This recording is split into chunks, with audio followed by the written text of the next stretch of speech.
reflections on the game. If you'd like to start. Hello, Jose. Congratulations. Thank you. Just give us your assessment of how you saw that game and that result. In the first half, we were a very, very lucky team. A first half that should be game over.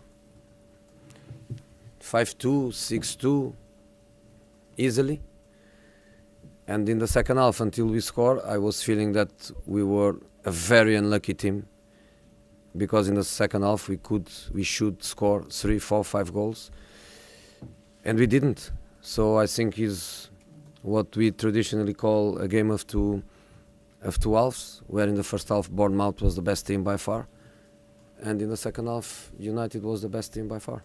Has that become a bit of a theme? Can you put your finger on why it's happening? Why you seem to be starting slowly and then picking up in the second half? I'd like to answer. That is hard for me to answer. I think when we make a defensive mistake, I think instead of forget and keep playing, I think is like something that triggers instability. And in that situation, that hand, after a couple of minutes with Fraser facing David, and with a possible 1-0 after a couple of minutes, I think that triggered instability in the team. The team,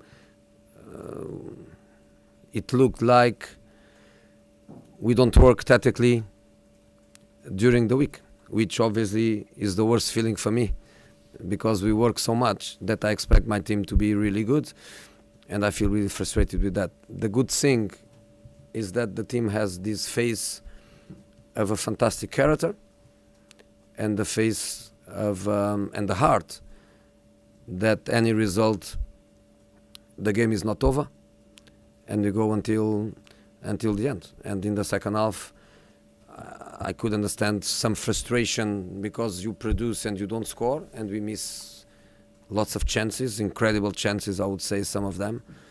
But then we managed to score in extra time and to get the points we lost against Chelsea. Okay, sorry, Rob.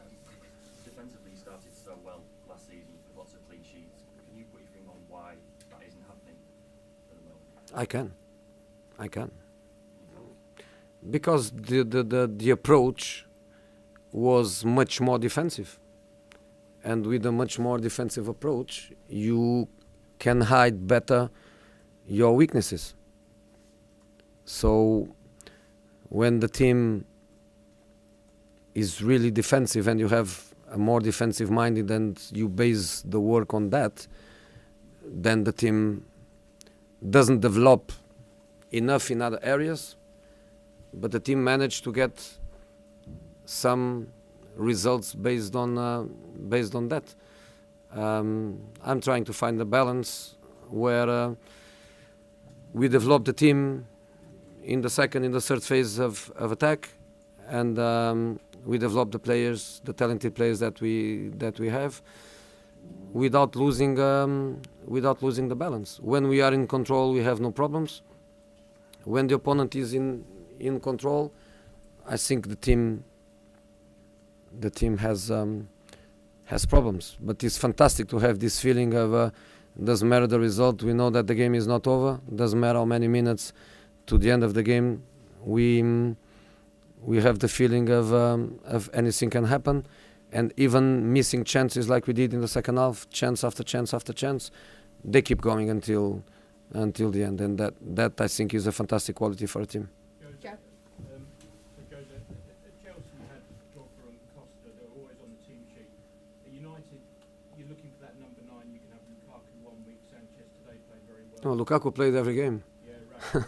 Lukaku played every game. He was on the bench just to rest one or another match. The way I like to play,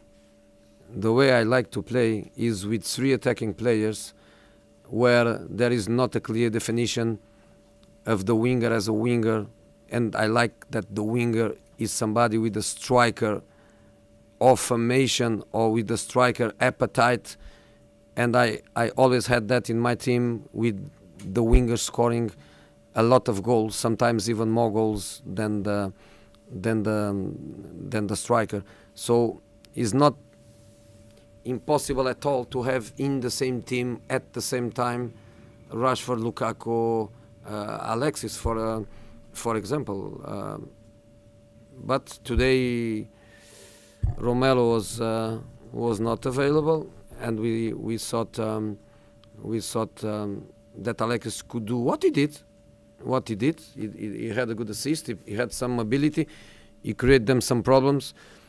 But then in the second half, I knew that by having the two brothers on the bench, Rashford and Lingard, I knew that the brothers could come in and also make an impact. But I think the impact was under Herrera.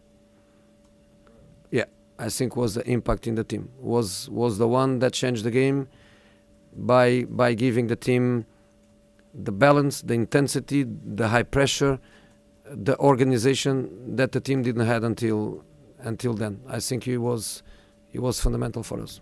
Herrera, with Herrera, he's played quite a defensive role under you. Do you still see him as a more defensive-minded player? Because he played very well in attacking way today, or does it depend on the circumstances? No, I think he's a player of balance. He's not an incredible creator. He's not an incredible goal scorer. He has a little bit of everything, but I think he's a player of balance. He's a player of knowledge. His tactical knowledge is big. He understands what I want. He understands what the team needs. And today, in theory, you say, come on, 1-1, you bring Herrera. I brought Herrera, but then Ashley Cole started attacking more. Luke Shaw started attacking more. Paul get much more freedom. The team recover balls higher. And then we become more offensive in the period after under. So I think it was really good for us. Last question. Jose, you went up to Eddie at the end of the game to say something. Can you reveal what you said? I don't remember what I... No, I told him. Should be 5-1 half time.